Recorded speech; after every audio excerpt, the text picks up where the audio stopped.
Hello everyone, welcome to भौतिकी academy plus. मैं अभय कुमार और मैं आप लोगों को पढ़ाऊंगा फिजिक्स। आज के लेक्चर में हम लोगों को ये पतले लेंस के फोकस दूरी के लिए न्यूटन के सूत्र का निगमन करना है। इसके पहले वाले लेक्चर में मैंने आप लोगों को रेखीय आवर्धन पर आधारित न्यूमेरिकल्स को बताया हुआ है। ठीक है, रेखीय आवर्धन का मतलब कि ठीक है लेंस द्वारा बने हुए प्रतिबिंब का रेखीय आवर्धन पर आधारित न्यूमेरिकल्स को बताया हुआ है। ठीक है, मतलब इसके पहले रेखीय आवर्धन चल रहा था लेंस द्वारा बने हुए प्रतिबिंब का।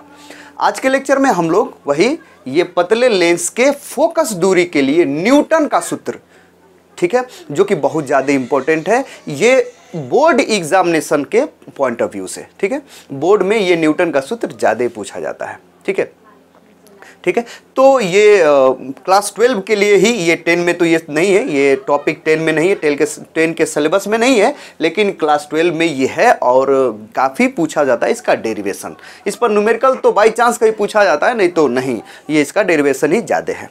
तो चलिए हम देखते हैं कि ये न्यूटन का जो सूत्र होता है वह न्यूटन का सूत्र क्या होता है, किस लिए होता है, क्या इसका उपयोग है, बहुत कुछ चीज़ें। ठीक है, तो चलिए देखते हैं। देखिए हमने हेडिंग लिखा हुआ है पतले लेंस की फोकस दूरी के लिए न्यूटन का सूत्र। ठीक है, न्यूटन का सूत्र हम अभी आपको बताएंगे कि न्यूटन का सूत्र क्या होता है। जैसे मान लीजिए कि हमारे पास एक कोई पतला लेंस है, मतलब उत्तल लेंस है। ठीक है, पतला उत्तल लेंस है, मैंने यहाँ पर ले लिया। जैसे मैं एक उत्तल लेंस अगर मैं बनाऊँ फटाफट, तो चलिए बना लेता हूँ, कोई दिक्कत नहीं है। ठीक है, एक यहाँ पर मैं एक पतला उत्तल लेंस बनाया। ठीक है, जैसे ये क्या है, मान लीजिए कि ये उत्तल लेंस है। ठीक है, ये पतला उत्तल लेंस है। अब इस उत्तल लेंस का, ठीक है, ये मुख्य अक्ष है मान लीजिए। चलिए मैं मुख्य अक्ष बना दे रहा हूं, ये मुख्य अक्ष। चीजें अभी समझ में आ जाएंगी आपको, देखिए धीरे धीरे। देखिए ये जो उत्तल लेंस है, उत्तल लेंस का ये है प्रकाशिक केंद्र C, प्रकाशिक केंद्र C है। समझ रहे हैं आप चीजें? ठीक है, ये प्रकाशिक केंद्र है और ये द्विउत्तल लेंस है। और ज्यादा हम लोग का काम द्विउत्तल लेंस या द्विअवतल लेंस ही करते हैं। ज्यादा से ज्यादा काम तो हम लोग के जीवन में द्विउत्तल लेंस का है, मतलब उभय उत्तल लेंस का है ज्यादा काम। ठीक है, क्योंकि ये आभासी वास्तविक छोटा बड़ा उल्टा सीधा सब प्रतिबिंब बनाता है, तो हर तरीके से इसका हम उपयोग कर लेते हैं। ठीक, तो ये जो उत्तल लेंस है उसका ये मुख्य अक्ष हो गया। चलिए मैं इसको मैं बना दूं x डैश में बना दिया मुख्य अक्ष। और ये इस द्विउत्तल लेंस का प्रकाशिक केंद्र क्या होता है, C में होता है। प्रकाशिक केंद्र क्या होता है, ठीक है, तो ये अगर ये पतला लेंस है, ठीक है, तो प्रकाशिक केंद्र इसके मुख्य अक्ष पर, इसके अंदर या पृष्ठ पर कहीं भी, ठीक है, ये एक ऐसा बिंदु होता है जहां से प्रकाश की किरण जब आती है तो मुड़ती नहीं है, जाती है तो अपवर्तित होती है, तो मुड़ती नहीं है, सीधे क्या हो जाती है, निकल जाती है, सीधे एकदम निकल जाएगी, मुड़े उड़ेगी नहीं। ये नहीं कि आ रही है तो इधर मुड़ जाए उधर मुड़ जाए, ऐसा कुछ नहीं है। समझ में आया? ठीक है, वही प्रकाशिक केंद्र होता है। तो ये इसका प्रकाशिक केंद्र है। ठीक है, अब देखिए, अब बात है ये कि अगर इसके सामने मैं कोई वस्तु रखता हूं, जैसे इस लेंस के सामने, इस लेंस के द्वारा मुझे किसी वस्तु का प्रतिबिंब बनाना है, तो इसके सामने मैं यहाँ पर एक कोई वस्तु रख दिया। जैसे मान लीजिए ये कोई वस्तु है AB, ये इस वस्तु का शीर्ष है। ठीक है, शीर्ष को मैं A से डिनोट कर रहा हूँ और ये जो निचला सिरा है उसको मैं B से डिनोट कर रहा हूँ, AB। इसका जो प्रतिबिंब, मान लीजिए ये वस्तु है, इसका प्रतिबिंब बनेगा। तो चलिए मैं यहाँ पर वस्तु रख दिया और प्रतिबिंब मैं आपको, चलिए अपने मन से मैं यहाँ पर बना दिया। मान लीजिए कि यही क्या है, प्रतिबिंब है। वो अभी उसका मैं खींचूंगा, किरण आरेख खींचूंगा। जैसे मान लीजिए कि यहाँ पर प्रतिबिंब बन गया, ये A डैश और ये क्या हो गया, ये B डैश। समझ में आ गया? अब बात है ये, देखिए बात है ये कि उत्तल ये जो लेंस है, अब ये जो प्रतिबिंब है इसकी फोकस दूरी, ठीक है, इसकी फोकस दूरी तो कुछ होगी, छोड़िए जाने दीजिए। ये जो वस्तु है, वस्तु से लेंस की दूरी को कैसे हम किससे डिनोट करते हैं, U से। ठीक है, ये वस्तु से ये लेंस की दूरी या लेंस से वस्तु की दूरी को किससे डिनोट करते हैं, U से। और वो दूरी मापी कहां से जाती है भाई, अगर ये वस्तु है, वस्तु से ये जो ये लेंस से, चलिए वस्तु से लेंस के बीच की दूरी को कहां से मापा जाता है, U से, जिससे डिनोट करते हैं। ये लेंस के इस पृष्ठ से नहीं, यहां से नहीं या उस पृष्ठ से नहीं, कहां से मापा जाता है, उसके ये प्रकाशिक केंद्र से, एकदम बीचों बीच से मापा जाता है। ठीक है, यहां से। तो ये जो यू है एकदम यहां से होता है, एकदम प्रकाशिक केंद्र से, देख रहे हैं, यहां से मापते हैं यू को। तो या ये जो प्रतिबिंब की जो दूरी है उसको भी, प्रतिबिंब की दूरी को किससे डिनोट करते हैं, भी से। इस दूरी को कहां से मापते हैं, ये इसके ये जो लेंस है, लेंस के पृष्ठ से नहीं, कहां से मापते हैं, कहां से लिया जाता है, ठीक है, ये एकदम बीचों बीच, मतलब कि ये प्रकाशिक केंद्र से मापा जाता है, बीचों बीच से।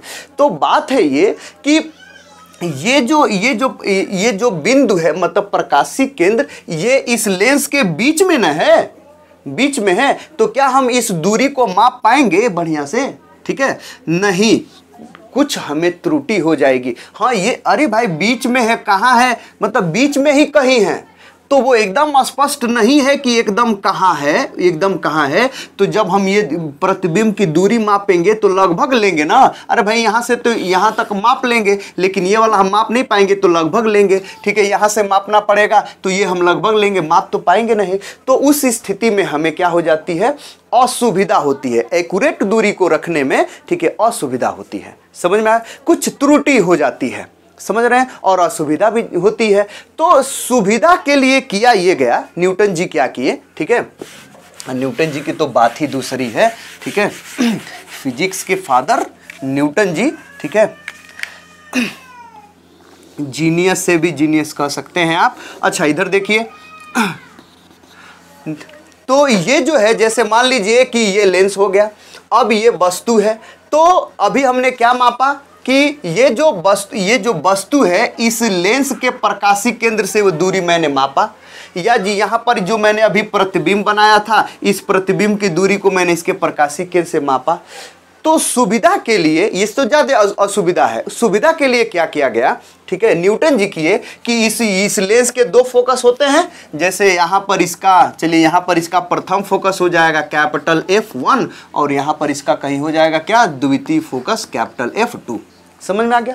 तो ये जो वस्तु है या ये जो प्रतिबिंब है, इसकी दूरी को लेंस के प्रकाशिक केंद्र से न माप करके इसके प्रथम फोकस और द्वितीय फोकस से दूरी को माप लिया गया, ठीक है। मतलब कि ये जो वस्तु है, इसके प्रथम फोकस से कितनी दूरी पर मान लिया गया, x1, कितनी दूरी पर, x1 दूरी पर। मतलब ये वस्तु की दूरी इसके लेंस से नहीं, लेंस के प्रकाशिक केंद्र से नहीं, लेंस के फोकस से मापा गया, माप करके रख लिया गया, समझ में, x1।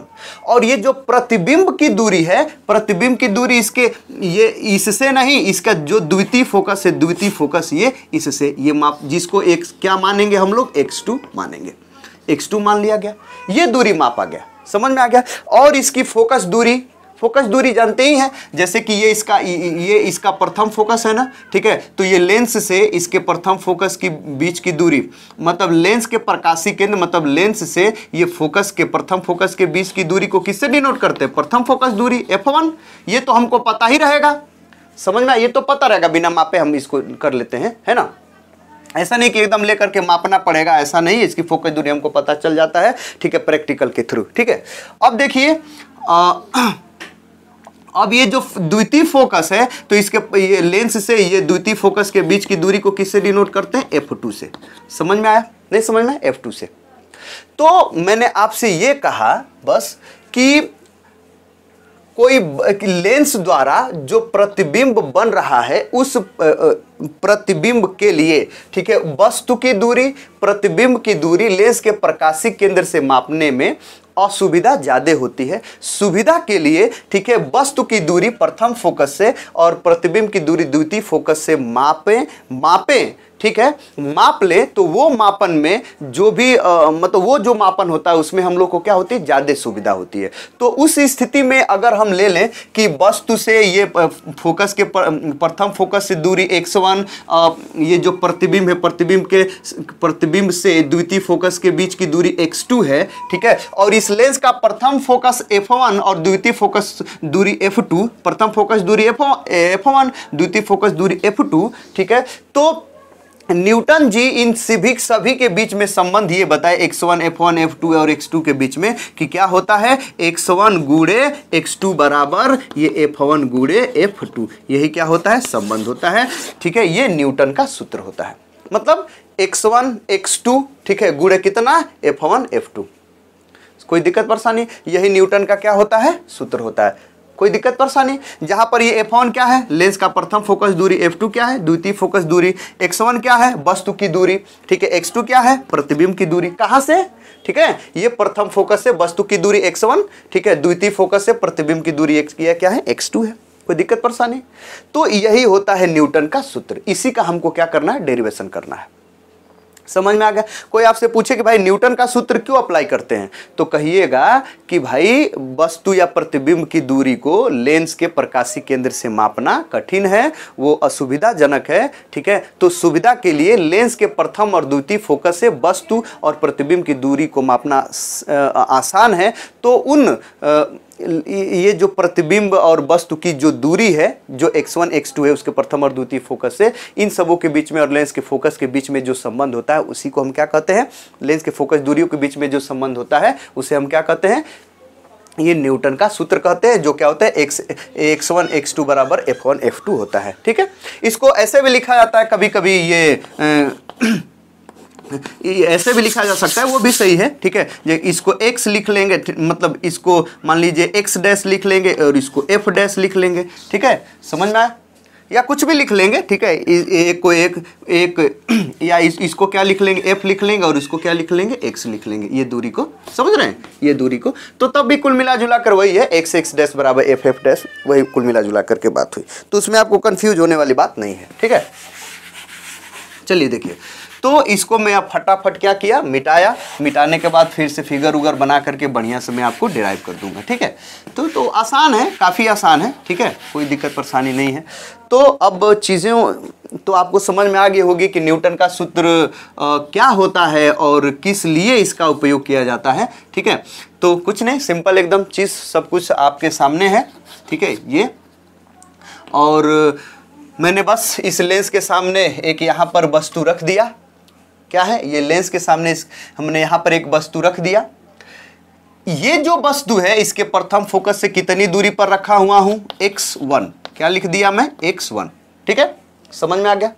अब इस वस्तु का प्रतिबिंब हम इस लेंस के द्वारा बनाना है, लेकिन हम इसके डेरिवेशन में दूसरे मेथड से बनाएंगे। मैंने आपको बताया हुआ लेंस द्वारा प्रतिबिंब बनने के किरण आरेख खींचने की दो विधि बताई है। तो जो दूसरी वाली विधि है उसके द्वारा इसका किरण आरेख खींचेंगे, प्रतिबिंब बनाएंगे, तो हमको चीजें आसान तरीके से समझ में आ जाएंगी और डेरिवेशन भी हमको आसान तरीके से समझ में आ जाएगा।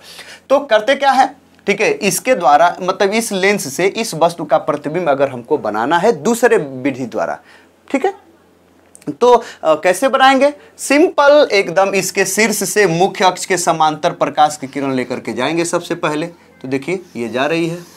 ठीक है, अब यहाँ पर पढ़ने के बाद ये लेंस उसको अपवर्तित करेगा। अपवर्तित करने के बाद कहाँ से भेजेगा, द्वितीय फोकस से। ठीक है, तो द्वितीय फोकस से ये प्रकाश की किरण क्या हो रही है, मान लीजिए ऐसे ये जा रही है। ठीक है, समझ में आ गया, ये द्वितीय फोकस से प्रकाश की किरण ये जा रही है। अगला काम क्या करते हैं, ठीक है, इसके शीर्ष से ये जो प्रथम फोकस है वहां से प्रकाश की किरण लेकर के जाते हैं। ठीक है, अगर पहले मेथड से बनाते तब क्या होता है, इसके शीर्ष से प्रकाशीय केंद्र को प्रकाश की किरण लेकर के जाते, जहां पर काटते हुए प्रतिबिंब बनता। लेकिन इसमें क्या करना है हमको दूसरे मेथड में, कि इसके शीर्ष से ये जो प्रथम फोकस है वहां से प्रकाश की किरण को लेकर के जाना है। ठीक है, ऐसे समझ में आ गया, ऐसे ऐसे। तो जैसे मान लीजिए इसके सिर से ये प्रथम फोकस को ये प्रकाश की किरण ऐसे जा रही है, समझ में आया, और ये इसके प्रथम फोकस से ये प्रकाश की किरण जा रही है, तो अपवर्तन के पश्चात क्या हो जाएगी, मुख्य अक्ष के समांतर ये हो जाएगी कि नहीं, देख लीजिए, मुख्य अक्ष के समांतर क्या हो जाएगी, देखिए। तो ये जो आ रही है ये प्रथम फोकस से, ये द्वितीय फोकस से जो आ रही है, और ये इसके सिर से प्रथम फोकस से, ये दोनों एक दूसरे को जिस बिंदु पर काटती हैं वहीं पर प्रतिबिंब क्या होता है, बनता है। तो यहाँ पर प्रतिबिंब जो है बन गया, जिस बिंदु पर काटी वहां पर शीर्ष बन गया, तो शीर्ष बन गया यहाँ पर। ठीक है, ठीक है, तो ये इस वस्तु का शीर्ष ए है, तो प्रतिबिंब के शीर्ष को मैंने ए डैश से डिनोट किया, और ये इसके निचले को किससे डिनोट कर दिया, ये बी डैश से। ठीक है, बी डैश से डिनोट कर दिया। ठीक है, यह वस्तु है और ये क्या है, प्रतिबिंब है। ये जो प्रतिबिंब है मान लेते हैं, प्रतिबिंब इसके द्वितीय फोकस से कितनी दूरी पर है, वही जो मैं मान रहा हूं x2 दूरी पर है। कितनी दूरी पर है, x2 दूरी पर। ठीक है, समझ में आ गया। अब ये जो दूरी है, ठीक है, जैसे ये प्रथम फोकस है तो ये लेंस से प्रथम फोकस के बीच की दूरी को क्या किससे डिनोट करते हैं, f1 से। तो स्मॉल f1 हो गया ये। ठीक है, उसके बाद से ये द्वितीय फोकस, ये लेंस के प्रकाशीय केंद्र या लेंस से ये द्वितीय फोकस के बीच की दूरी को क्या किससे डिनोट करते हैं, f2 से। तो यहाँ पर ये f2 मैंने क्या कर दिया, ये लिख दिया। कोई दिक्कत परेशानी, कोई दिक्कत परेशानी, कुछ नहीं, समझ में आ गया। ठीक है, चलिए बस यही आपको क्या करना है, समझ लेना है। अगर बस यही चीजें आपको समझना था। अब हमको वही प्रूफ करना है, क्या करना है, वही न्यूटन जी का सूत्र हमको प्रूफ करना है। ठीक है, तो उसको प्रूफ करेंगे। तो सबसे पहले तो आप यहाँ पर हेडिंग लिखेंगे, बल्कि प्रूफ। ठीक है, अगर आपको प्रूफ करना होगा तो ठीक है, प्रूफ हेडिंग लिखेंगे। हेडिंग लिख करके आप इस फिगर को बनाएंगे। ठीक है, फिगर को बनाने के बाद आप लिखेंगे इन द फिगर। फिगर में आपको कुछ दिख रहा है। ठीक है, क्या दिख रहा है भाई, कुछ दिया है चीजें, क्या दिया हुआ है, BF1। बताइए, देखिए BF1 के जगह पर कितना लिखेंगे, x1 है ना। BF1 के जगह पर कितना लिखेंगे, क्या लिखेंगे भाई, x1। ठीक है, समझ में आया। अब बात होती है कि माइनस में कि प्लस में, माइनस में कि भाई प्लस में। तो देख लीजिए, यह इधर वाला जो भी दूरी होंगी वो माइनस में, उधर वाली जो भी दूरी होंगी वो क्या होंगी, प्लस में। तो ये x1 क्या हो जाएगा, ये माइनस में। कोई दिक्कत परेशानी। ठीक है, अब ये मतलब BF1 के जगह पर x1 लिखेंगे, माइनस x1। ठीक है, अब B डैश, ये देखिए B डैश F2 के जगह पर कितना लिखेंगे, x2। लेकिन ये लेंस से उधर वाली दूरी है वो क्या होगी, धनात्मक। तो यहां पर B डैश F2 बराबर कितना हो जाएगा, प्लस x2 हो जाएगा। कोई दिक्कत परेशानी।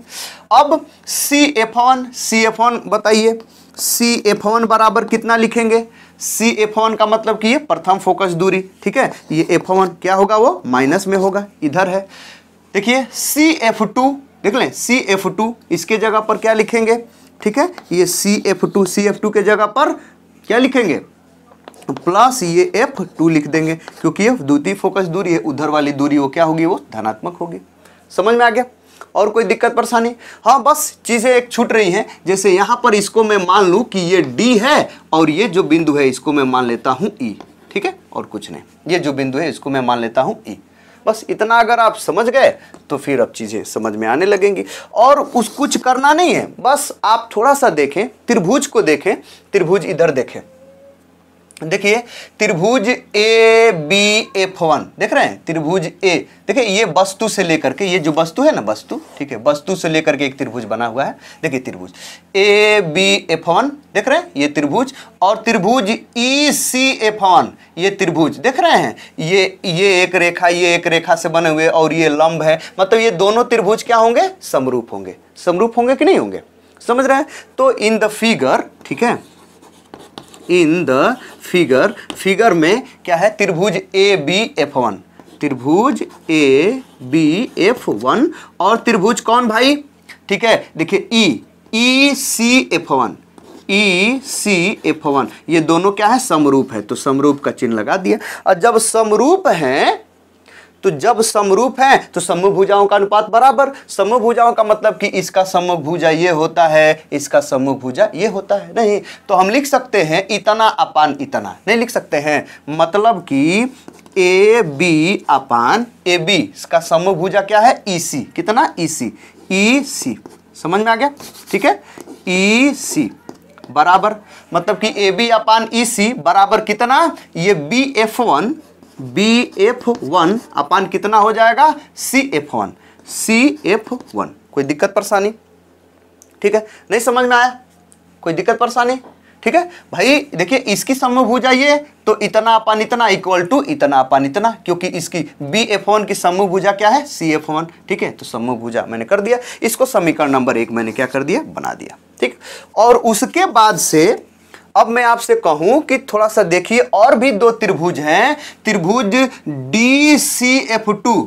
DCF2 और त्रिभुज A'B'F2, जो कि ये प्रतिबिंब के साथ ये त्रिभुज बना हुआ है, दोनों समरूप हैं।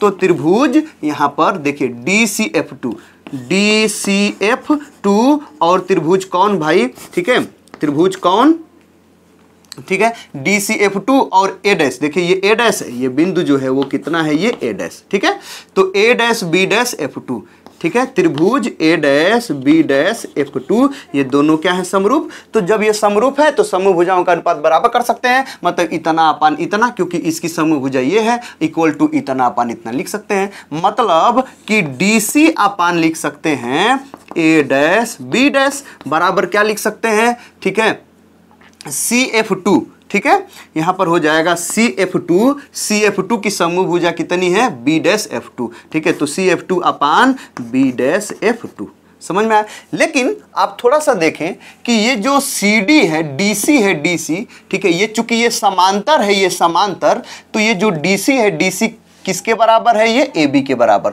मतलब DC की जगह पर हम क्या लिख सकते हैं, AB लिख सकते हैं, ठीक है। दूसरी बात कि देखिए ये जो इसमें A डैश B डैश है, A डैश B डैश, ये A डैश B डैश, देखिए A डैश B डैश को हम क्या लिख सकते हैं, ये जो EC लिख सकते हैं, क्यों, क्योंकि भाई ये समांतर है, ये दोनों क्या है, मुख्य अक्ष, और ये वाली समांतर है और ये लंबवत है, तो A डैश B डैश किसके बराबर होगा, ये EC के बराबर होगा।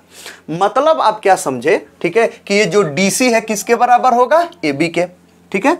बट यहां पर लिखेंगे आप कि बट जो DC है वो बराबर है किसके, AB के, ठीक है। और दूसरी बात A डैश B डैश किसके बराबर है, ठीक है, EC के, ठीक है, A डैश और B डैश किसके बराबर है, EC के, समझ में आ गया, ये तो है ही। अतः DC के जगह पर कितना लिखेंगे, AB, A dash B dash के जगह पर कितना लिखेंगे, EC, समझ में आ गया, ठीक है।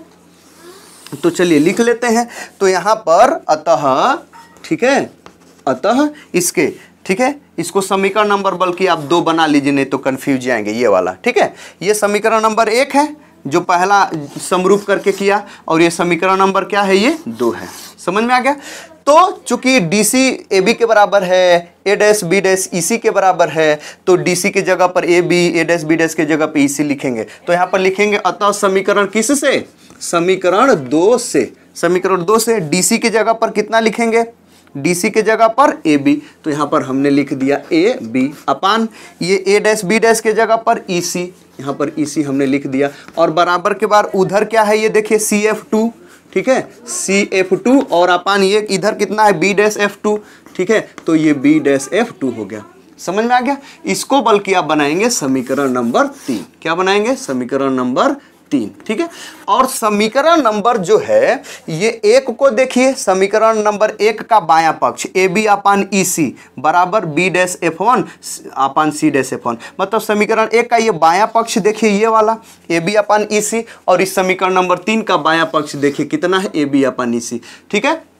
इस समीकरण 3 और 1 के बायां पक्ष बराबर है, एक ही हैं, इसका मतलब कि ये दायां पक्ष भी आपस में क्या होंगे, बराबर होंगे। तो यहां पर लिखेंगे समीकरण 1 तथा किससे भाई, 3 से, ठीक है, 3 से आपको पता चल गया कि जब लेफ्ट हैंड दोनों के बराबर हैं तो राइट हैंड भी क्या होंगे, बराबर, मतलब ये इसका राइट हैंड उसके राइट हैंड के बराबर लिखा जा सकता है, मतलब कि BF1 इसका राइट हैंड, ठीक है, BF1 अपान CF1 बराबर कितना है, CF2 अपान कितना, B डैश F2 लिखा जा सकता है कि नहीं, ठीक है। बस अब सबका मान क्या कर लीजिए, इसमें रख लीजिए, जैसे कि BF1 के जगह पर कितना लिखेंगे, BF1 के जगह पे -x1, ठीक है, देखिए ऊपर, तो ये -x1 हो गया, ठीक है, अपान CF1 के जगह पर कितना लिखेंगे, CF1 के जगह पे -f1, ठीक है, -f1 हो गया, बराबर CF2 के जगह पर, ठीक है, CF2 के जगह पर देखिए +f2, ठीक है, तो ये +f2 हो जाएगा, ठीक है, और ये B डैश F2 के जगह पर, B डैश F2 के जगह पर +x2, ठीक है, तो +x2 लिख लेंगे। इस माइनस से ये वाला माइनस कैंसिल हो जाएगा, तो कितना x से x इसका गुणा करेंगे, तिर्यक गुणा करेंगे, क्रॉस मल्टीप्लिकेशन, तो कितना हो जाएगा, ठीक है, x1 इंटू x2 बराबर ये कितना हो जाएगा, f1 इंटू कितना हो जाएगा, f2। यही क्या होता है आपका, न्यूटन का ये सूत्र होता है, समझ में आ गया, ठीक है, हैंस प्रूव्ड, ठीक है। नहीं समझ में आया? ठीक है, तो यही होता है आपका न्यूटन का सूत्र। मतलब आपको ये वस्तु का उसके प्रथम फोकस से दूरी दे दे, प्रतिबिंब का उसके द्वितीय फोकस से दूरी दे दे, इसकी प्रथम फोकस दूरी द्वितीय फोकस दूरी F1 F2 दे दे, तो आप क्या कर सकते हैं? ठीक है, मतलब इन चारों में से कोई आपको 3 दे दे तो चौथा आप क्या कर सकते हैं? निकाल सकते हैं। दूसरी बात, अगर मैं इसमें केस लगाने की बात करूं, ठीक है, केस लगाने की, ठीक है, आप ये जानते हैं, थोड़ा सा अगर देखा जाए कि क्या ये सही है, सही, अगर ऐसा सोचा जाए कि क्या ये भाई सही है, ठीक है, तो मैं यदि इसमें केस लगा दूं, केस 1, केस 1, थोड़ा सा केस लगा करके हम इसको चाहते हैं, जानना चाहते हैं कि क्या ये सही है, तो देख लेते हैं। अच्छा ये बताइए कि ये जो वस्तु है, ये वाला AB, ये भी वस्तु, अगर इसको मैं इसको खिसकाते खिसकाते खिसकाते खिसकाते मैं F1 पर रख दूं, F1 पर, इसी को यहां पर ला करके मैं क्या कर दूं? ये F1 पर रख दूं, यहां पर, समझ रहे हैं, यहां पर F1 पर रख दूं, उस स्थिति में ये x1 का मान कितना हो जाएगा? 0 नहीं हो जाएगा? ठीक है, समझ रहे हैं कि नहीं? मतलब कि यदि इस वस्तु को उसके फोकस, प्रथम फोकस पर रखेंगे, समझ में आया? रखेंगे, तो देखना हम चाहते हैं कि ये प्रतिबिंब कहां पर बनेगा। ठीक है, समझ में आया? मतलब यदि है केस 1 में यदि वस्तु कहां पर हो, ठीक है, लेंस के प्रथम फोकस पर, मतलब F1 पर हो, ठीक है, अर्थात F1 पर हो, अर्थात मतलब कि x1 बराबर कितना? 0, x1 बराबर 0, तब थोड़ा बता दीजिए, तब इस न्यूटन के सूत्र से, ठीक है, x1 x2 बराबर F1 F2, डायरेक्ट एकदम समझिए, तो x1 कितना हो गया? 0, नहीं समझ में आ रहा है? ठीक है, ठीक है, मतलब ये है कि यदि ये जो वस्तु है उसको F1 पर मैं रख दूं, F1 का मतलब F1 से ही ये दूरी मापा जा रहा है, मतलब x1 बराबर कितना हो गया? 0। मतलब यदि वस्तु को मैं F1 पर रख रहा हूं तो मैं जानना चाहता हूं कि x2 का मान कितना आएगा, मतलब इसके फोकस से कितनी दूरी पर प्रतिबिंब बनेगा, ये मैं जानना चाहता हूं। ठीक है, x2 बराबर, तो डायरेक्ट, ठीक है, मतलब कि यही x1 बराबर 0, तो इस फार्मूले से अगर x2 में निकालना चाहूं तो x2 बराबर थोड़ा सा बता दीजिएगा कितना हो जाएगा? F1 F2 अपन कितना हो जाएगा? x1 नहीं हो जाएगा इस फार्मूले से? ठीक है, x2 बराबर कितना? x1 उधर ट्रांसपोज हो जाएगा, पक्षांतर हो जाएगा। ठीक है, तो x2 बराबर इतना, x1 के जगह पर कितना रखना है हमको? ठीक है, 0 यहां पर लिख दिया क्योंकि 0 है, यहां पर x1 रखने पर x1 0।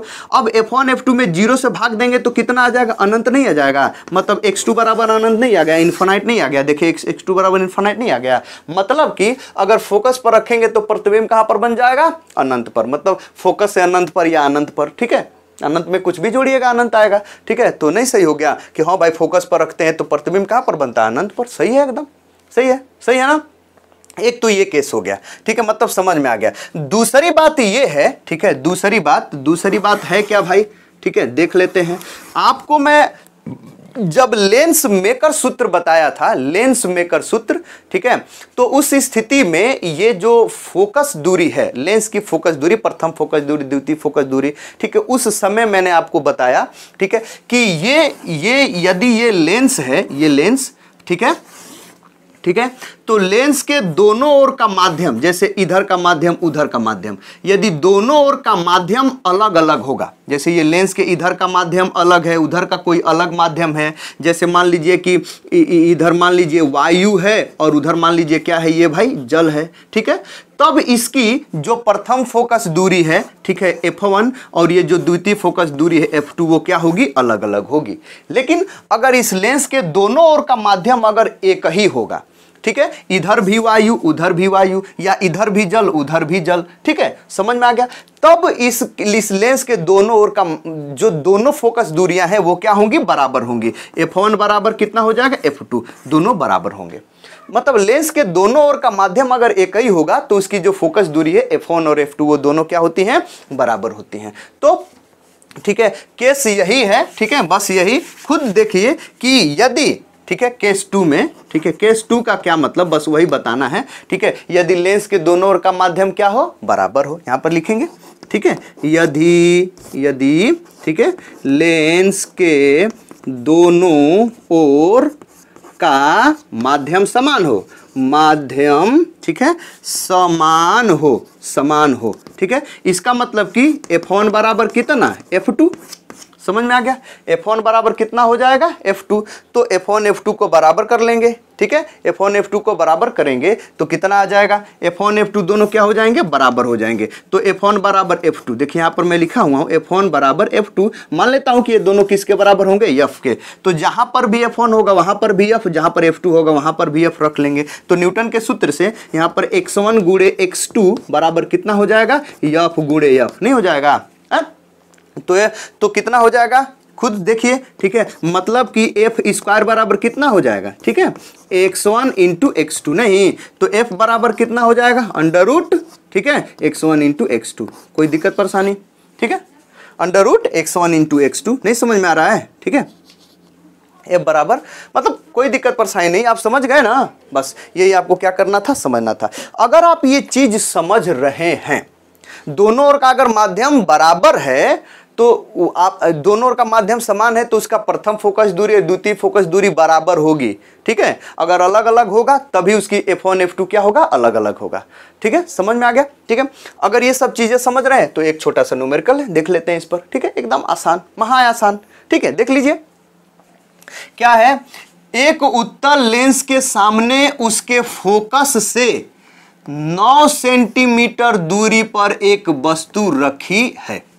फोकस से बोल रहा है, वस्तु का वास्तविक उल्टा तथा बड़ा प्रतिबिंब फोकस से 16 सेंटीमीटर दूरी पर बनता है। लेंस की फोकस दूरी ज्ञात कीजिए, ठीक है। कौन सा लेंस है, उत्तल लेंस है, कोई दिक्कत परेशानी नहीं, ठीक है। ये देखिए ये उत्तल लेंस है, उत्तल लेंस के फोकस से, ठीक है, यहां पर कहीं भी वो जो वस्तु दे दिया ना, वस्तु की दूरी समझ लीजिए वो फोकस दूरी दिया है, प्रतिबिंब की दूरी दे दिया ना फोकस से, वो समझ लीजिए उसका द्वितीय फोकस से वो दूरी है। समझ में आ गया, और कुछ नहीं।